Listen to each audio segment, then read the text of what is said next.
बिस्मिल्लाहिर्रहमानिर्रहीम, अस्सलामु अलैकुम। एक नई वीडियो के साथ हाजिर। सुल्तान महमूद गजनवी के पास ईरान का बादशाह अपने सफ़ीर के साथ मुलाकात के लिए आया हुआ था। पूरा दिन सल्तनत के अमूर पर तवाला ख्याल हुआ। रात के खाने के बाद ईरानी बादशाह और सफ़ीर को मेहमान खाने में आराम करने की गरज से भेज दिया गया। सुल्तान महमूद गजनवी खुद भी मेहमान खाने में ही एक अलग खैमानुमा कमरे में ठहरे ताकि मेहमानदारी में कोई कमी न रह जाए। तकरीबन निस्फ रात के बाद सुल्तान ने अपने खैमे के बाहर खड़े गुलाम को आवाज़ दी। हसन। उसने पानी का लोटा और खरमची उठाई और खैमे में दाखिल हो गया। ईरानी बादशाह बड़ी हैरत से अपने खैमे के पर्दा से ये मंजर देख रहा था और साथ ही साथ सुल्तान महमूद गजनवी के गुलाम हसन का बाहर आने का मुंतजर था, जैसे कोई सवाल उसको बेचैन किए होता।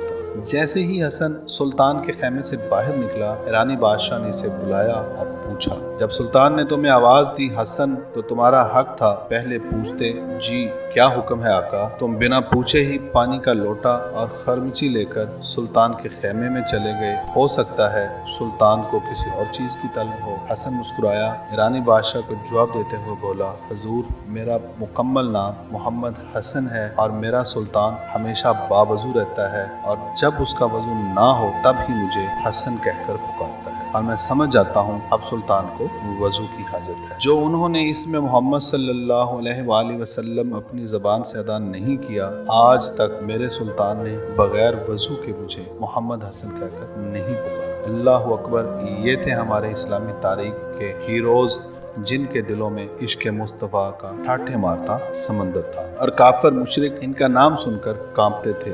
जब तक मुसलमान बादशाहों के हाथों में कुरान और हदीस और सूफिया का दामन था तब इनका गलबा भी था। जब हाथों में शराब के जाम और बाहों में औरतों के बदन आने लगे तो जिल्लत और रसवाई हमारा मुकद्दर ठहरी। नाज़रीन, अगर आपको हमारी ये वीडियो पसंद आई हो तो प्लीज़ हमारे चैनल को सब्सक्राइब करें और बेल आइकन को प्रेस कर दें ताकि हमारी हर आने वाली वीडियो का नोटिफिकेशन आप तक पहुंच सके।